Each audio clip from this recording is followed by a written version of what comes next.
Hello, welcome back to my vlog series. This is vlog number 9, and this week we discuss theories about culture. So the topic that I chose this week is cultural identity.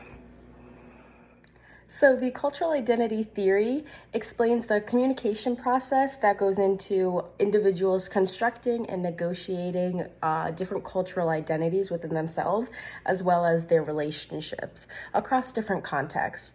So it also talks about how people interact with each other due to the fact that they have multiple cultural identities at any given moment. So part of the reason that I chose this theory is because I immediately made some connections with theories from a couple of chapters ago.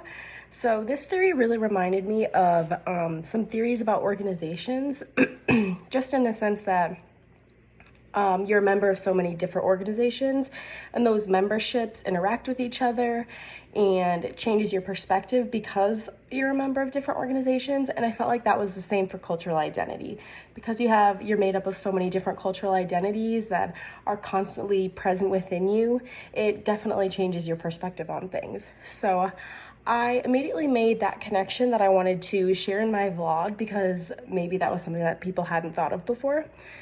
So I really enjoyed looking into this theory for that reason, because it was so applicable to the material that we had done in the course.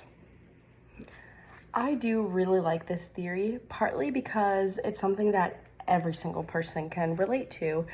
Everybody has cultural identity, so it's easy to utilize this theory, to apply it, to discuss with other people about it, just because it's something that's consistent within everybody that you come across.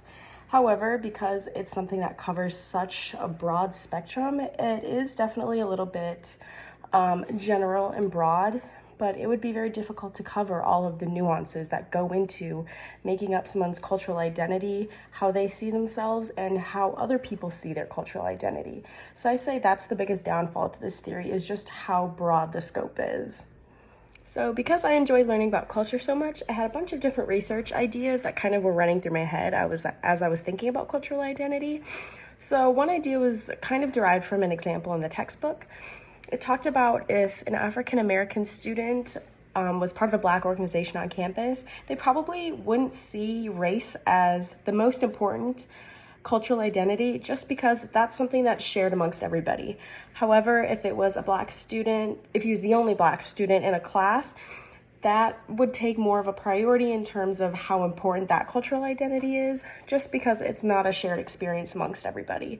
So I would like to look at how cultural identity is presented within all those different situations and scenarios. So as I've stated before, I studied abroad in Kenya, and that was an experience that obviously taught me so much about cultural identity, as well as race, and just so many different topics that we had discussed in communication. So one thing that I think would be really interesting is that, when I was over there, when they found out that I was American, I obviously was a foreigner, but finding out that I was American, they had a lot of assumptions about me. So I think it would be interesting to look at how someone's perceived cultural identity may affect their behavior and their communication styles, because the things that people say about you and your cultural identity, I think definitely plays a role in the way that you interact with people. So I think that would be really interesting to look at as well.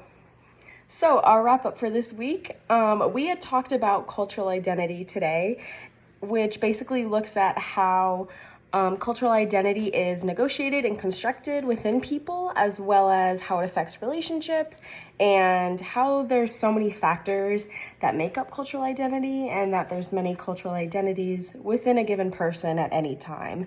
So we talked about the fact that this theory is a little bit broad and very general, just because it has so much material that it covers, and cultural identity is something that lives in everybody.